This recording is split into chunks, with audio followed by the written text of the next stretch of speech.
All right, good morning, everybody. And we're about to start our webinar on communication tools to grow your ministry. And want to welcome you all here this morning. Thank you for joining us, and hopefully there'll be a few more coming along over the next few minutes. But we'll make a start. So what we want to do is help you with simple things that you're probably already aware of, some of which you're already using, others you've perhaps got but are not taking full advantage of, and we want to be able to help you get more out of the communication tools that are available to us. And pretty much all of these things are either free or you would already have anyway. So let's move along.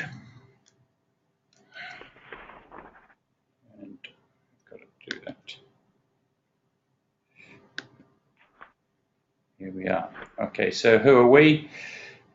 Christian Supply Chain Buying Group is the serving ministry of Christian Venues Association, and we're serving Christian ministry organisations such as schools and campsites, Bible colleges, churches, ministries, registered charities, not-for-profit community groups, and Christian-owned businesses.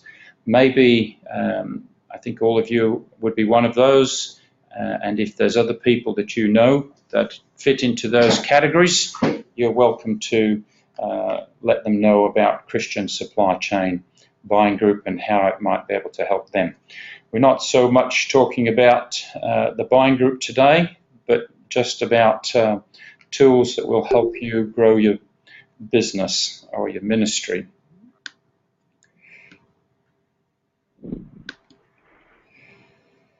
So the important thing is that we can help you enhance your image and engage more members. So these are the three areas that we're going to look at today: your responses, your social media, and your email and marketing.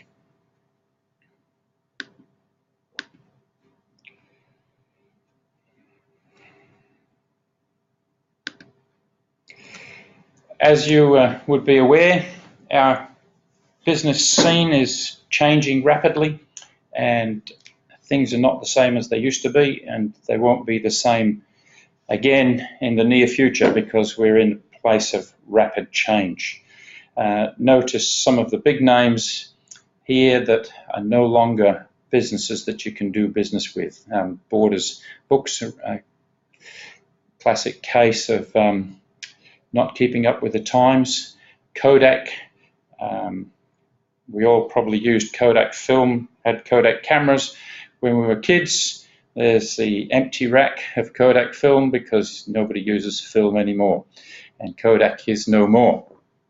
And yeah, it's sad to say what happens when a company misses keeping up with the times. American Airlines, another classic case of a big failed company not keeping up with the times and meeting the needs and demands of their customers. And we're going to talk today about customers. You might not call them customers. You might be a campsite and you might call them campers or clients, or you might be a ministry and you call them people that you engage with.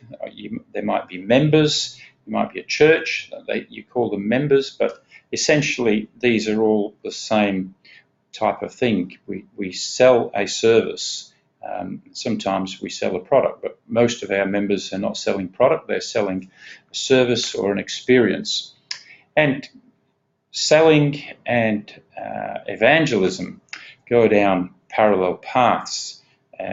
So what we do in evangelism, whether that be coal-face evangelism, winning the lost to Christ, or whether it be the pastoral care side of that, or whether we're just moving people along in their relationship with God through an experience at our campsite or something like that, we're still selling them a service in the same tone as we would be selling a product. The same principles apply.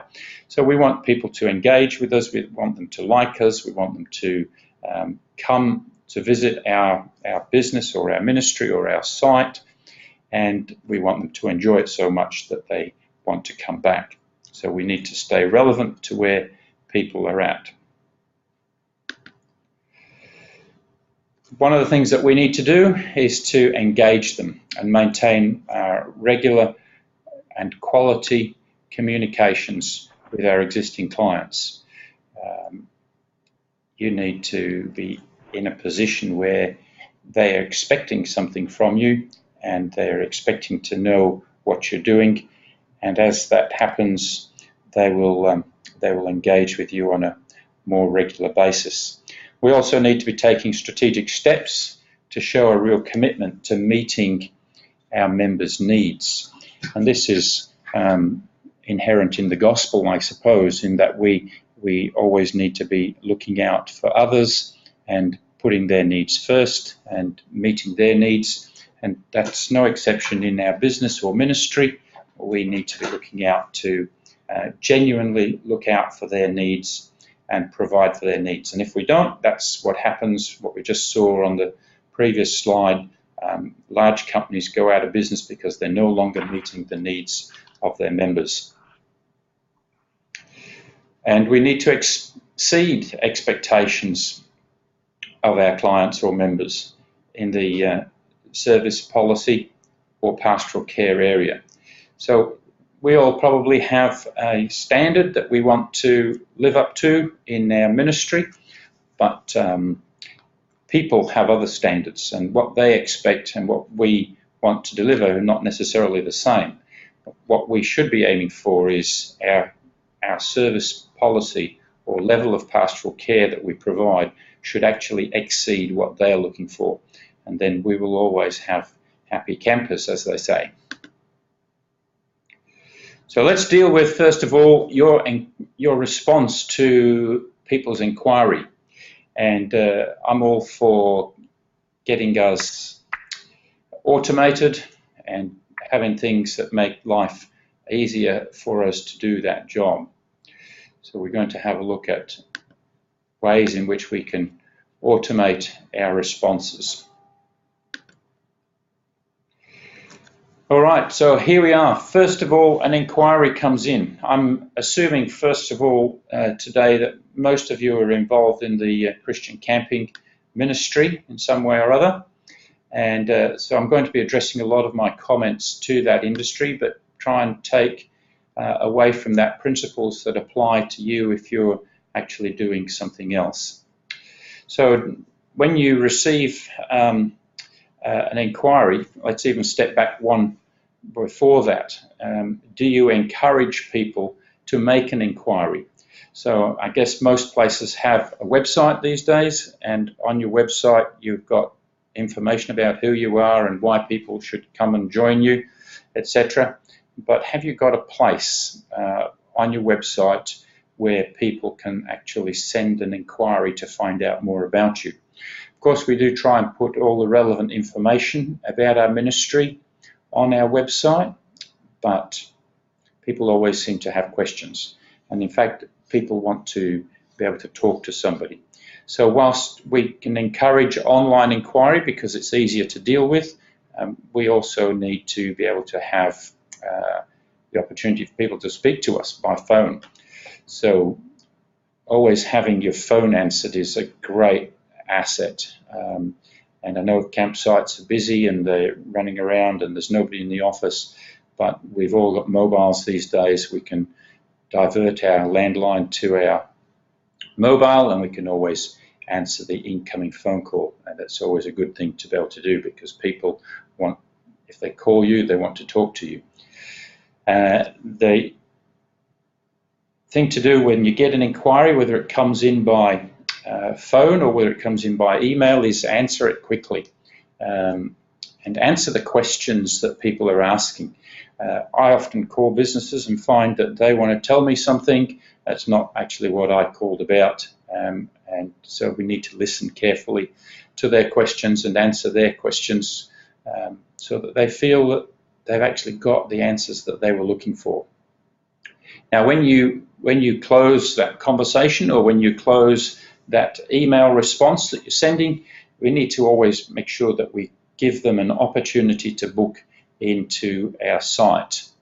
So your email should have a this is what you need to do now, a call to action or something or other that says this is, do you want to confirm those dates that you inquired about, or something like that. So we give people an opportunity to book and confirm their action to join us whenever we send them an email. When we send an email, let's always cross-fertilize our media so that we send them links to our social media and our website. We don't know where they've got hold of us from initially, first of all. They may have made an inquiry through your website, but they may have found you through some search online or through a friend, or they may have found you through a link somewhere else, and they may have found you through your social media, but they may not be aware of all your social media. So it's always a great idea to put all your social media links on all your emails that go out. So I encourage you to make a note of that one, and if you're not doing that, to put that into all your emails that go out.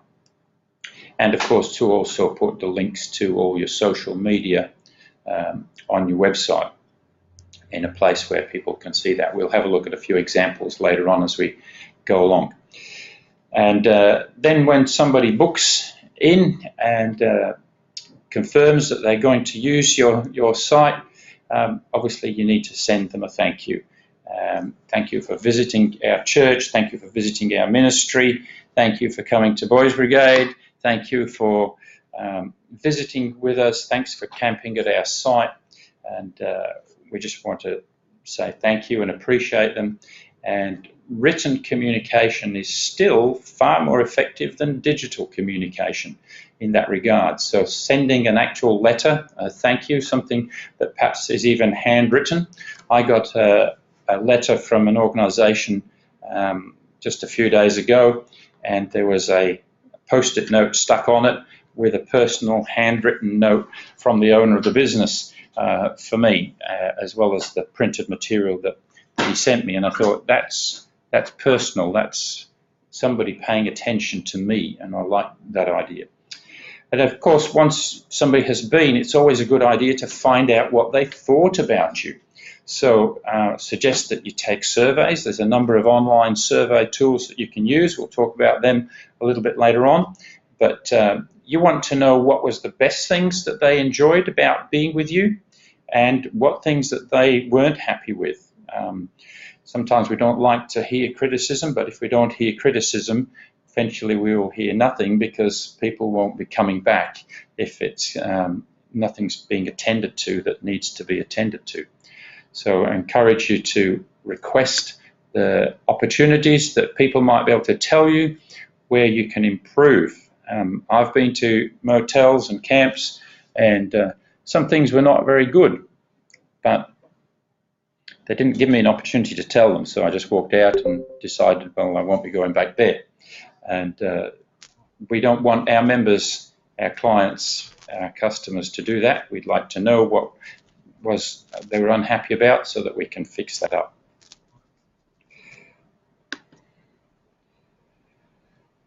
All right, we get a lot of inquiries, and inquiries come in lots of forms, but we need to be hanging on to the names and email addresses of those people who inquire and keeping in touch with those people. They're your best source of new business, those people that inquire.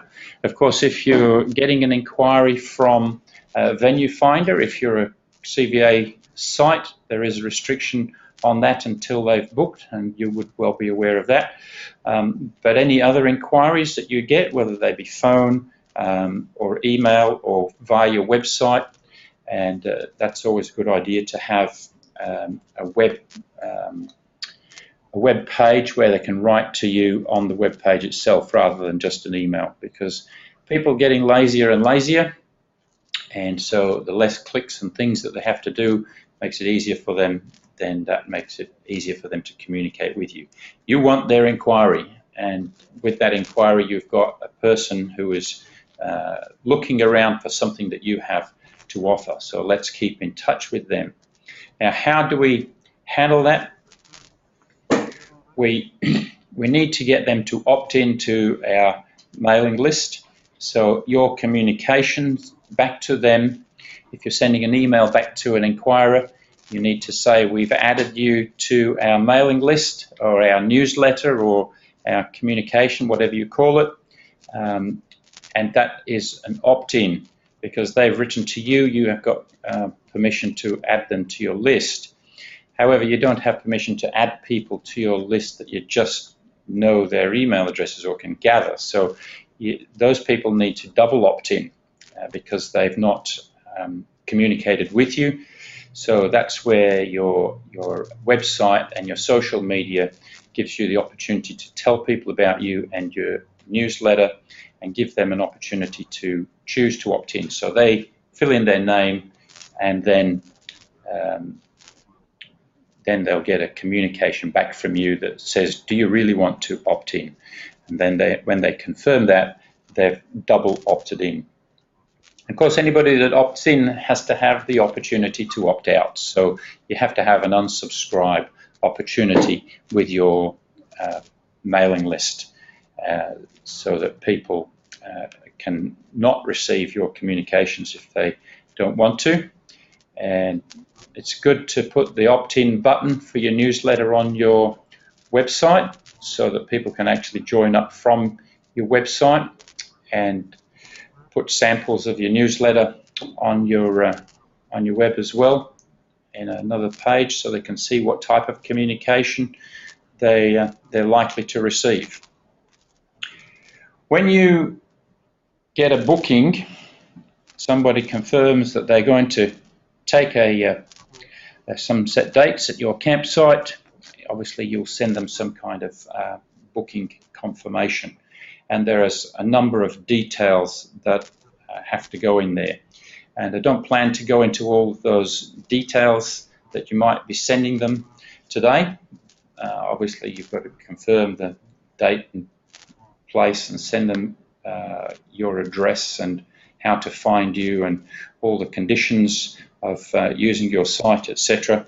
But the important thing is that we need to make them feel welcome, and booking confirmations do a lot more than just confirm the details. It's a part of our process of warming these people up into a friendly relationship, because as we found that the old style of sales has gone, and we have got a new style of sales now, which is bringing people into a more of a relationship management type of thing. So we are happy for keeping a relationship going with them. And we also have some people just joined us, thank you, and we're looking forward to hearing from you. We have a chat box at the bottom for you to write to us if you want to ask some questions as we go along. So how many reminders do you send people before they come to book? You might have several different bits of information that you need to be communicating with them, and any communication about numbers or about specific needs, special diets and things like that is all part of your reminder process. But sometimes there might be long gaps between those if they're booked a long time ahead, and you'll need to be sending out reminders just to let them know that they're booked in and make sure that everything is up to date. And then just maybe a little while before the actual due date, and you'll find out what works for you best, but I'd say perhaps around a week you'll be sending people a reminder. We're looking forward to seeing you next week, and don't forget that these are the things that you need to do or consider.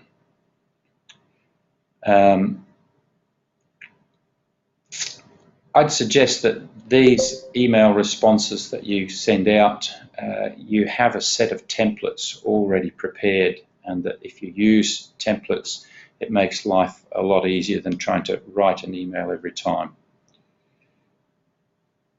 I've got a message from Ian. Let me see what's happening, Ian.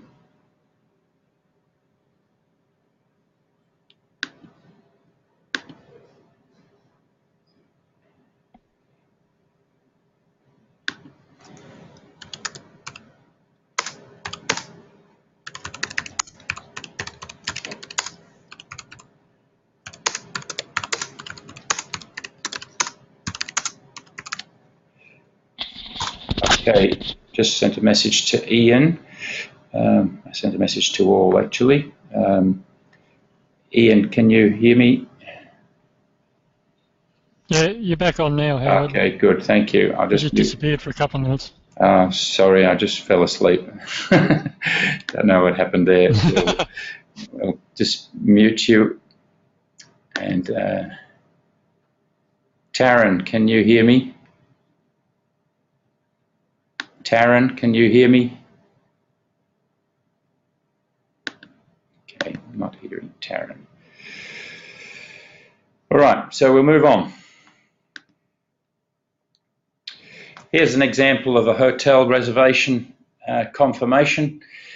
Notice it's obviously got all the pertinent information in it, but beautiful imagery, and it hints at the pleasures that await. So that's a great thing to do. Use pictures in your emails these days. It's a great way to communicate, and most people's email systems can cope with that comfortably now. And the whole idea of the reservation confirmation is to obviously transmit the booking details, but it's more about reinforcing their decision to stay at your place. So you're reminding them about the wonderful time that they're going to have when they come to visit you. And on there, don't forget to include, as always, the links to your social medias and websites, because there we'll get people coming to our other social medias.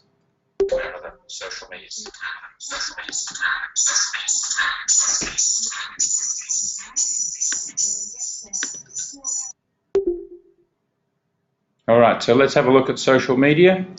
You all know what we mean by social media: Facebook, Twitter, Blogger, YouTube, and Dig and Delicious, and a whole stack of other ones that half of us have not even heard of. But the message that we send is not just about the visuals and the impact, but it's strengthening the overall message. I've got a nice picture off the website of Camp Clayton there. It really says to me, I'm going to have a ball when I go to Camp Clayton. I'm going to have a lot of fun.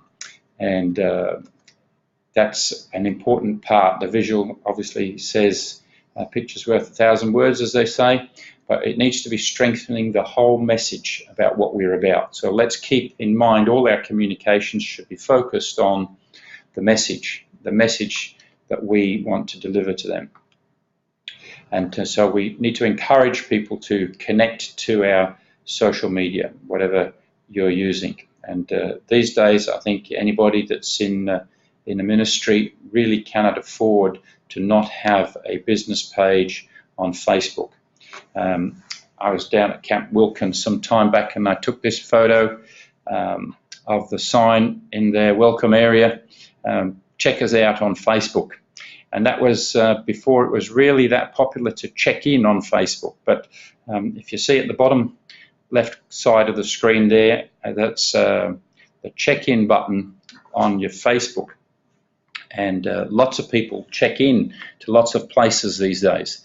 So I'm going to encourage you to encourage people to check in to your place. So you've got to create a business page on Facebook. Don't try and use a personal page. Set up a business page and then set up your location and identity on Facebook, and then people can check in. So all those kids come to your camp, and the first thing they see is a sign that says check in now at Camp Wilkin, and they all check in, and all their mates know that they've gone to Camp Wilkin, and then they and talk about their experiences and post their pictures that they're all taking on their mobile phones while they're at camp, and they're having a lot of fun. And you're getting all these members to give you some free publicity, which is what it's all about, getting them to talk about the good experiences that they're having at your camp. And of course, I just was at Macca's the other day, and I saw this sign, check in at Macca's. So, you know, everybody wanting us to check in and tell everybody else where we are. And that's just what's happening these days. I'm going to show you a couple of Facebook pages. I've got the Atunga Facebook page up here. It's quite good. They've got quite a lot of likes. They've got a very friendly looking picture there. Looks like we're going to have a ball.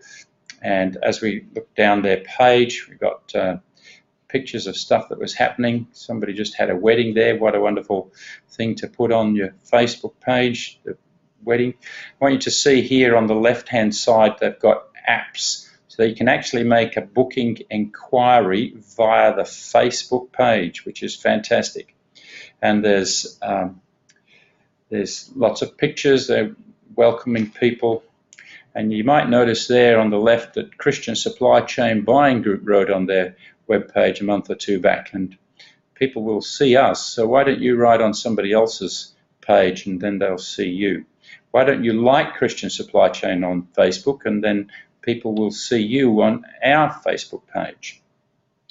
So there's Atunga's Facebook page. That's quite good. And also want to have a look at Camp Wilkins' Facebook page. They've got a lot of likes. It looks like it's going to be a lot of fun. They also had a wedding, and they've got a video loaded on there. We're not going to play it right now, but that's looking like that's going to be a lot of fun, and I'm sure quite a lot of people that come to their page will have a look at that. And there's information about what's happening. They're doing some development work, and a new campfire area has been completed, so they're keeping that up to date. And it's a great opportunity for them to just tell what's happening. You might wonder how often you should post on Facebook, and I'd probably suggest to you that you should be posting on Facebook several times a week. Don't overdo it. Don't do dozens of posts every day, but I would suggest that you should be posting probably close to once a day, something that's happening. And that'll keep people interested, and they'll like your page, and you can encourage them to get the notifications for your page too, because Facebook now doesn't deliver the posts in your news feed to everybody that you subscribe to. In fact, it's now down to around about 6% of people that have liked your page will actually see the posts that you make unless they subscribe or get notifications from your page. So you should ask people to also subscribe to notifications so they get all the notifications about what's happening.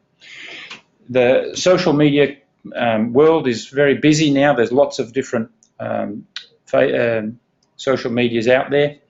And why should we use social media? And how should we use social media? That's the questions. What's the goal of it? And really, it's to get people to trust you through authentic and honest communication. That's the great value of social media, because it's not just all about you, telling them about you, but it's about your visitors, your members, your clients telling their friends about you. And the statistics are in, about 14% of people trust ads, and about 90% of people trust their friends. So if their friends tell them that they had a good time at your place, that's a lot more valuable than you telling them even 6 times. People who are on it.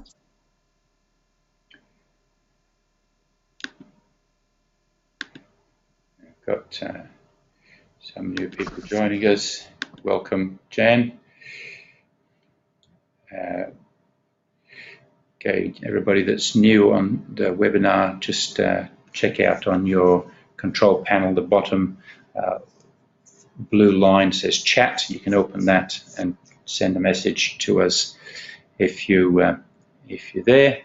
So I'd like to hear from you what social medias you're using. So if you'd just like to type in the chat box what social medias you use for your business or ministry. And hopefully some of you will use a few. Thanks. So we've got Facebook coming in, Facebook, Twitter.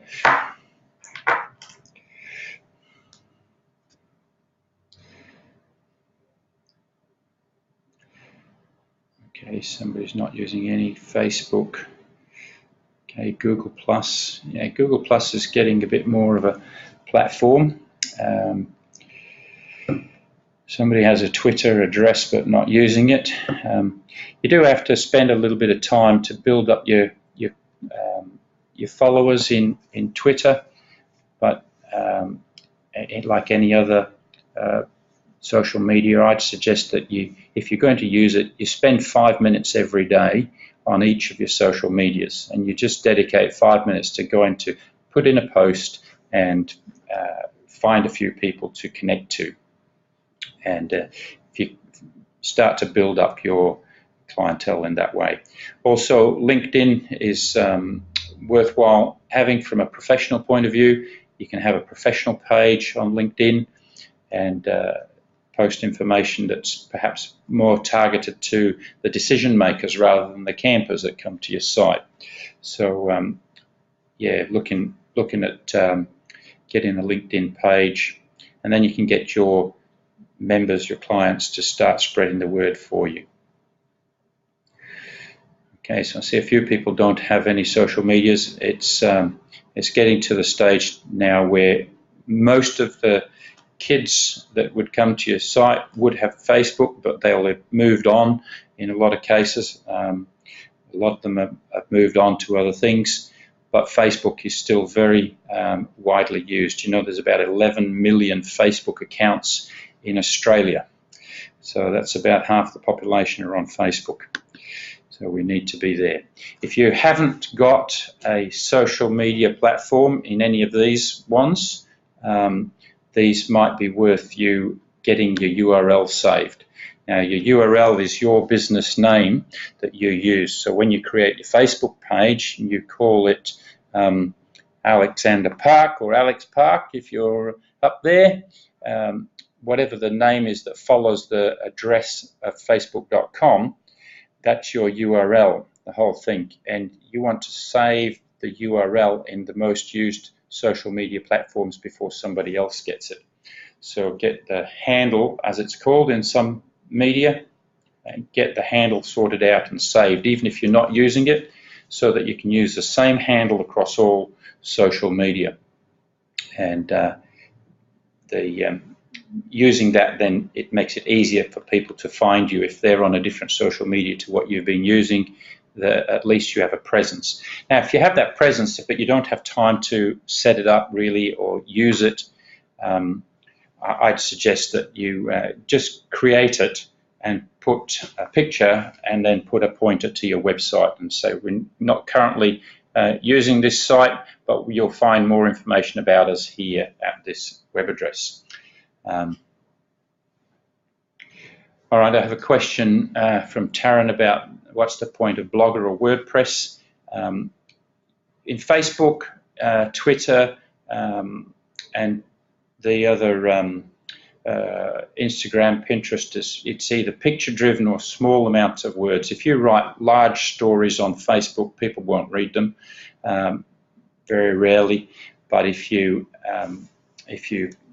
want to tell a story, you need a blog. So you put a blog up that's got details and several pictures, and obviously at the end of the blog post, then you would have a link back to your website and or other social media on there, so that people can find you other ways and come back to your main website. So I'd encourage you to use either Blogger or WordPress for writing a blog. You can attach it to your website as well. You can register your web address and put that in so that it comes there rather than on Blogger or WordPress. Picasa is a photo site that is attached to Blogger, which is a Google product. So if you make a post on Blogger, you can then automatically post it to Google+. That's somebody asking me, what's Google+? It's very similar to Facebook. Google+ is where you'll post, here is a picture, and here's a couple of lines of the information that you'll find in this blog post. When you click here, it takes you to the blog post. So Google+ will automatically post from Blogger when you post to Blogger, and that's the advantage with Google products, that they're all linked together. You have one sign-in, so one sign-in for Google+ and Blogger and YouTube and Picasa, and it's all linked together, and you can pick your pictures out of Picasa and put them into Blogger and put them onto your Google+ page, etc. Facebook, of course, is independent, as is Pinterest, and Flickr is different photo program again, and Twitter is also independent. So sometimes you might want to use one of those sites that allows you to control all your social media from one platform. Hootsuite is one that comes to mind. They give you an opportunity to control all your social media from one dashboard control panel. So that's handy. Google Maps, of course, is something that you should be on. I see I've put up here the map Christian Resources in Castlereagh. They've got on the Google map, and I typed in their name and it comes up in red with a big red dot, and I can find them very easily. If you've got your site listed on Google Maps, it's free. Just go into Google Maps and request to put your site on the map, and that's very important because people are using Google Maps very often now to find places. If they type in your name, it wants to find it, so get it registered on there. It's free. All right, how do we connect? Well, we put all our social media on our website, so whatever social media people use, when they go to our website, they'll see their familiar logo and perhaps go and use that. And there might be others that they're not using, but at least we're connecting them there. I've got an example here. This is Camp Clayton, and I noticed on the home page, the middle section here keeps changing and telling me new and information. But look at the three red arrows at the bottom of the page. There's an opportunity to sign up for their newsletter. That's great. There's an opportunity to like their page on Facebook and get their Twitter feed, all on their nice, simple website, and that's great. So well done, Dwayne. Here's the YouthWorks website, and the top right corner there, you'll see that they've got several social media buttons, and the plus button at the end there, next to my big red arrow, is when you hover over that on the website, it opens up dozens of other social media. So if people are using other social media that you've not got there, they can go to that, find their social media, and they're nearly all in there. There's usually 50 or 60 different social media sites in those, and then they can share about your website or your camp on their preferred social media. Down at the bottom of that picture, they've got the button to like their page on Facebook. Notice that the YouthWorks logo at the bottom of the picture there is actually a link to their Facebook page. Now, I probably should say that, but when you click the YouthWorks logo, it takes you to their Facebook page. There's two things. There's the Facebook page, and there's getting likes of the page. So you can press the little like button, and it doesn't take you to the page, it just likes the page. If you want to like somebody else's page, you have two options. You can like it as yourself, an individual, or you can change your login when you logged in to your business page and then go and like their page as a business. So that's important for you to, if you're wanting to like a school's page or something like that, because that school has just been to your camp, don't like it as yourself as an individual, like it as your campsite name from your business page. So there's a couple of good examples. I didn't look at everybody, sorry, I just looked at a couple till I got a couple of good ones, and thought I'd show you those. So we have social media, but social media is not always communicating to people, because we know Facebook have cut down the amount of times your posts are showed, because they want to encourage you to buy advertising, and that's another story altogether. You can go down that road if you want, but there's still plenty of opportunity to use it in the free market that it is. So let's have a look now at how we actually market and get our email message in front of people, because we need to stay in the front of their mind.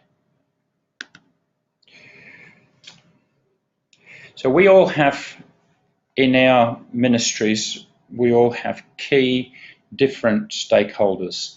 We have our clients, our members, and even within that there are different levels of importance. So we have the kids that come to camp, but we also have the teachers that come with them, but then there's just usually one or two people in the school that make the decision about which camp that they're going to go to. Or in a church, the same story. There's the group that comes from the church, but there's a leader, and that leader, maybe with one or two other people, is making the decision about where to go for camp. So we're wanting to target the key decision makers with our email, not just every person or child that's been to our campsite. Then we have a different kind of group of people. They're interested parties. That's people who have heard about you, they may be some way interested in what you do, they may be media, they may have made an inquiry but never came. These are people that really are warm but not hot for you, and we need to stay in touch with those people, because the more we stay in touch with them, the more they will come back and start to use our service. And then the third group of people you've got are your supporters. They're your key people. They might be members of your board. They might be people that are on a donations list. They might be people that come and do working bees at your place. They might be people from your church or other key people in your site's local church that come and get involved in the things that you do. And they're supporters. We all need those. But we need to send different types of communications to these three different kinds of people. First of all, your clients, they've already been, they know how good it is, and you want to keep them coming back. Second, your interested parties have not actually done business with you, they've made some inquiry or you've had some contact with them in some way, but you need to get them to start engaging with you. And your supporters, well, they love you, they appreciate what you're doing, they want to support the work, whether it's physically in prayer or financially, and you need to be communicating back with them on a reasonably regular basis so that they stay engaged and continue to support the work and ministry that you're doing. So three different people, you're going to want different lists and different kinds of communications to send to these people. So do you send a newsletter? That's the question. Do you send a newsletter to all your current and past clients and other key stakeholders? And some people ask me, why should they send a newsletter? Because we're too busy anyway, we haven't got time. I'm going to suggest to you that we need to stay in touch with these people. And we had a question there a little while ago from Taryn about how regularly we're coming up to that. Now, Taryn, I didn't ignore you on purpose. I knew that that was coming up. So people easily forget, and other competing things come into their lives. People get suggestions about doing all sorts of other things. So we need to continually remind people about how wonderful we are and what a wonderful experience they had when they came to us, and they would like to have that again. So let's keep in touch with them and keep reminding them about what a wonderful time it is. Regular, honest, and open communication is the order of the day. Today is not a day for too much formal communication. It's more about getting relationship happening, and relationship happens through a friendly form of communication. So what do we put in that newsletter, and how often do we send it?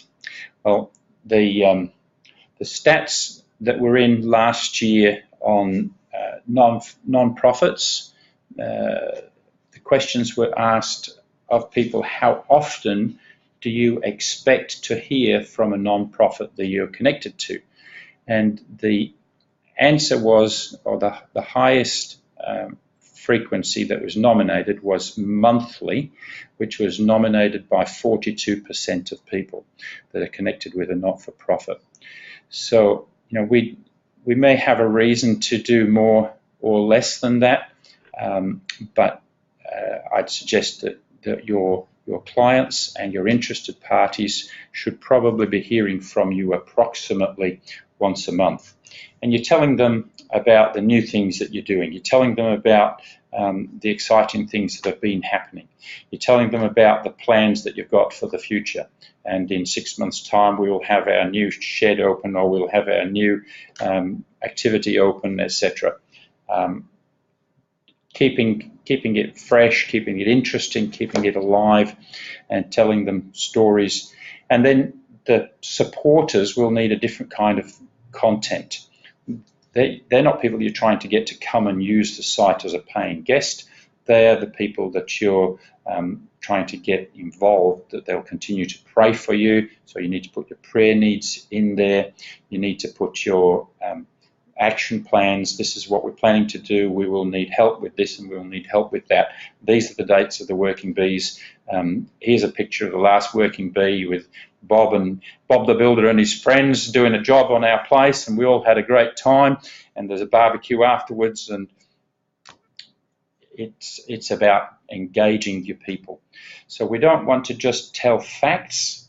We want to tell people about the ministry that's happening at our place. So obviously tailor the way in which you set that content out to the type of people that you're writing to. You won't want to send the same content to supporters as you do to clients. You don't want to necessarily put about all the answers to prayer in your message to the schools who are your clients. So just think about that, but sell the excitement. As they say, sell the sizzle, not the sausage. Don't keep it just all facts. Put some excitement in there. Here's a sample I got from Nanyara on this is their program that they've set up for this year, how often they and when they communicate to their different types of clients. So they've broken their clients group down into 5 different sections, and how often and what time of the year they send those communications out. So thank you to Nanyara for that. You'll see that they've got their schools in the first week of each term. They send them a communication, so they're getting 4 a year. Their churches are getting 2 a year. Their government and community and corporate groups are getting 4 a year. Their apartments are getting 2 a year, and they obviously send a Christmas greeting to all of their groups, just a hi, wishing you all the best for Christmas kind of message. So they're not overloading people. Their regular users are only getting at the most 4 messages per year, but I guess that's keeping the people at Nanyara fairly busy preparing that content. So that's their plan. Thank you for sharing that with us, and gives you a bit of an idea on what some people are doing. So here we've got, this is just to remind me whose newsletters to show you. I'm going to show you Nanyara's newsletter first. That's not Nanyara's. This is here. So thank you, Nanyara. This is their newsletter that they shared with me. It comes out by email, but it's also available on the web. So there's a web version, and you can forward it, and it's pretty straightforward and simple, and it's just a newsletter that goes out to say, hey, come back and have a great time. I'm going to show you Crew News. So this, you have to look at my email here. This is from Crusaders and their email newsletter that goes out. This is in my inbox. And they've got, see how they've got a little bit of the story and then they've got to read more, and that takes you to their brown box, or essentially a blog site. So they've got an introduction to the story, a picture, and a link to go and find out the full story if you're interested. That's a great way to do a newsletter, so you don't fill up people's inbox with a massive newsletter. They can go and get the information on the articles that they're most interested in. And thank you to Crusaders for sharing that with us. There's a picture of Gary Hill, Chairman at Crusaders, Chairman at Christian Venues, and then they've got their opportunity for you to donate. That's wonderful. You need to have that if you take donations for your site, and then there's opportunity to read it on the web, to forward it to a friend, and they've got their social media buttons at the bottom as well, so you can like it or tweet it on social media. So that's Crusaders. And then this one is from Mountain Trails, and Mountain Trails produce it in the print format. We get them in the office here. We just got one recently. Thank you to Mountain Trails about all the exciting things that are happening down there. And they then put the version out as an email as well. This is done in the format for print rather than digital, and then it's sent out digitally. So they've got pictures, and there's a message from Gary, and new staff members, and the working bees, and a new site that's coming, which they now have got through council. They're all excited about the horses, because they're a horse site there, about fundraising. So you can see that they keep it quite interesting, and if you have a connection with Mountain Trails, you'll be interested to read about the things that are happening there and what things that they're looking to do. And then they've got some plans. This is an old newsletter, that what's coming up during the rest of the year. And you can help. So thank you for sharing that with us, Vicky, down at Mountain Trails.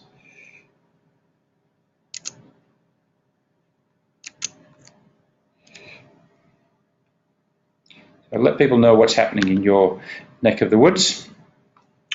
But the communication, obviously email is the most powerful way in which you can send that message out, because you can include a lot of content and you can include links so that people are not bombarded with too much information.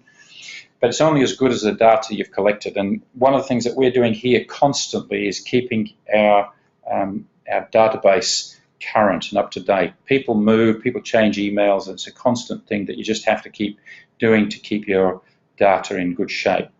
As I've mentioned, on your website, have a simple sign-up opportunity for people to get onto your email list, and really make it exciting. And we'll send you exclusive offers, or we'll send you stories about what's happening and how people are being impacted, or something or other like that, to make it really quite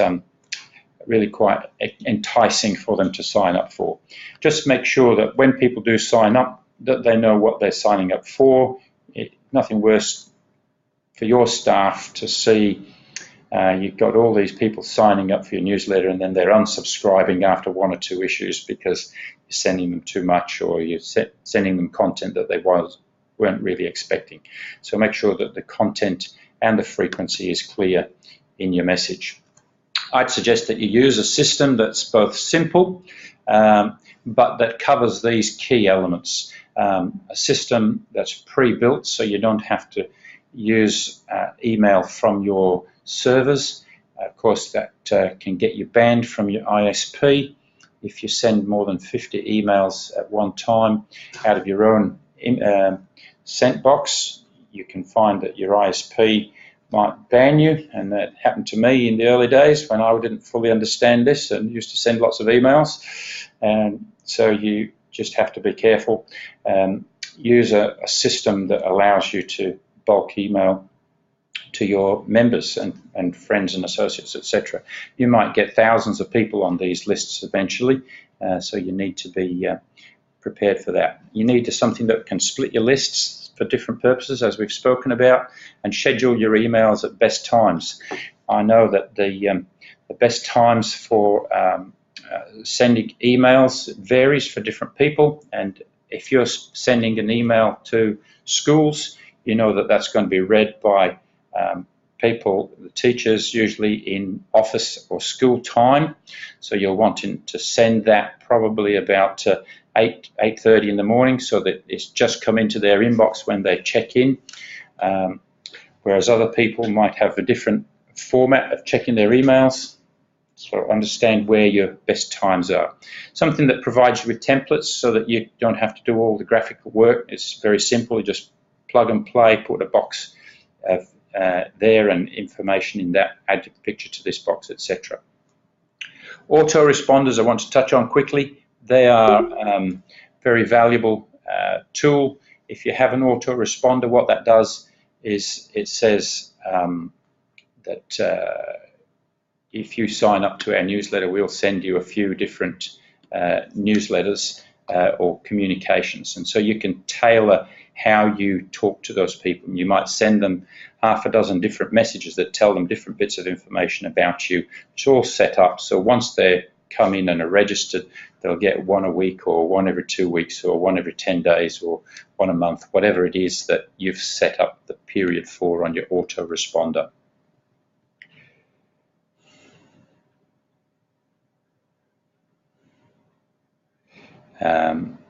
You need a system that allows you to manage your subscribes and unsubscribes as well, so so you're not handling that manually.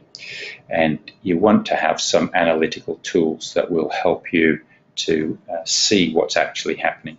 The tools that we use, we can see who's opened our emails, how many opened it in the first 2 days, how many have clicked on links, and all that sort of thing. So having that sort of information is very helpful for you to know what type of content to put in and how many people are actually engaging with your newsletter.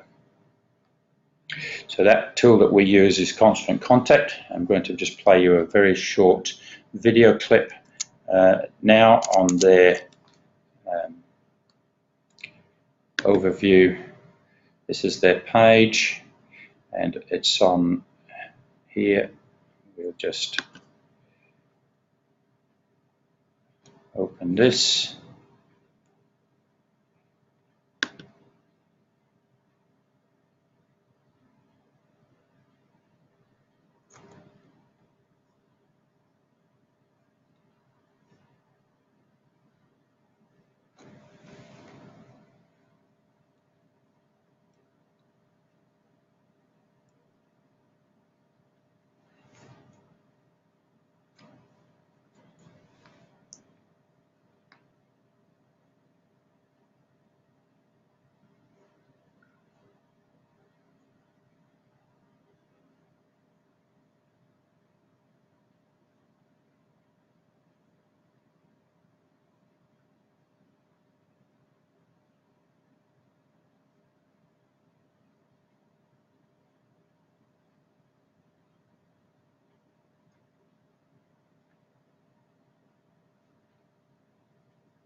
All right, so that's the email marketing with Constant Contact, and that's a very valuable tool. We use it very regularly in the office here for all kinds of different communications to different groups. I'd suggest that you have a look at that. That is in the link that I sent before with the reminders, and on that downloadable document. And I'll send you some more information later on this afternoon.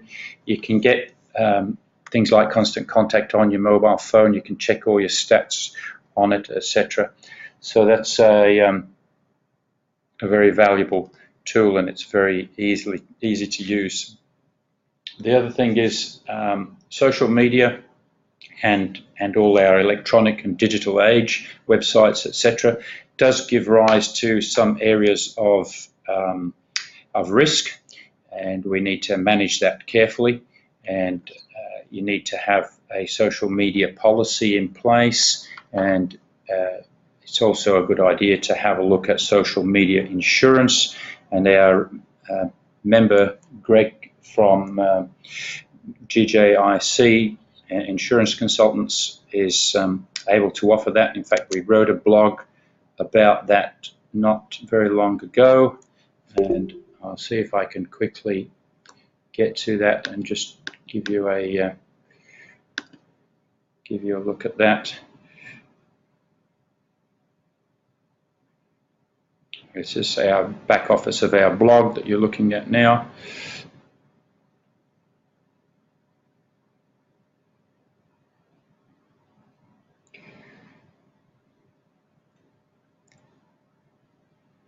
Cyber insurance, that's the one. So you'll find access to all our blogs on our website and in our newsletters that come out to you. So this is our office and administration blog, and this particular post is 10 reasons why you need cyber insurance, and that was out just recently. And there's a bit of information there that I'd suggest is very valuable for you to read. And if I just go to the CSC website, I'll show you our links. So that's the CSC website, that's the home page, and you'll see all our links to social media, and that's for our newsletter. And we have a forum as well, which you can use to discuss with each other and with the office. There's a lot of different forums for different topics. So that's it for today. I do suggest that you have a look at your social media, your emails that you send out. Make sure that they're written friendly, that they're building relationship, and that you communicate with your members and your contacts as often as is reasonable for the type of people that they are. So if you have any questions with regard to that, we'll be happy to answer them if you want to put them in the chat box.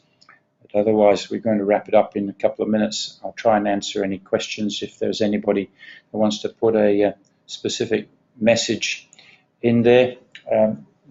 Whilst you're doing that, there's one point with Constant Contact. If you use that, first of all, you can get 60 days a free trial, so that's worthwhile. And the other thing is, once you've decided to purchase Constant Contact, the price is determined by how many email addresses you put in the system. So you can choose a small package to start with and just put a small set of email addresses in. And then there are two different ways in which you can pay. You can pay annually and you can pay monthly. So if you pay annually, it's cheaper. And then there are different categories of people. And so there's business and there's also a not-for-profit. So if you're a not-for-profit organization, you want to choose the not-for-profit price, and you want to prepay and start off at the lowest category just to check it out and make sure it's worth your while. And I think it's about $11 or $12 a month, and you can send unlimited emails to up to 2,500 people. So that's a very valuable thing. Taryn, thank you for asking about Hootsuite. no, we're looking into it, but we've not decided. There are several platforms for managing your social media, and we're in the process of deciding which one we're going to actually use. So we haven't made a decision on that as yet. MailChimp versus Constant Contact. MailChimp is free for small users, but the difficulties with MailChimp, because I've used MailChimp, is that you cannot send one message to several groups. You actually have to resend the message to each group, and if you do that, if you've got some individuals on more than one group, then they'll get more than one message. So if you've got 3 groups that you want that message sent to, you send it to each group individually, but you might have 10 or 20% of your people that are in each group. They're going to get it 2 or 3 times, which is a bit of a problem. That's the biggest problem I've found with MailChimp. Constant Contact allows you to send to any number of groups, and it will only send it once. You can select which groups you want to send it to. And as far as I know, there's not many email sending platforms that allow you to post to Instagram and some of the other pictorial type social medias, but you have to just go in and post them individually. So when you're posting to Facebook, for instance, you can take the link of your blog post or your website, take the URL link and paste it in the status update, then write something about it. Whilst you're doing that, it will upload that page into a box underneath your status update, which will go with a picture and some of the information from the top of that page. So when you before you click send, you can actually remove the long link so that you don't have to send the link in the message. It's already picked up where it's going to link to, and that will go with the box underneath your status update.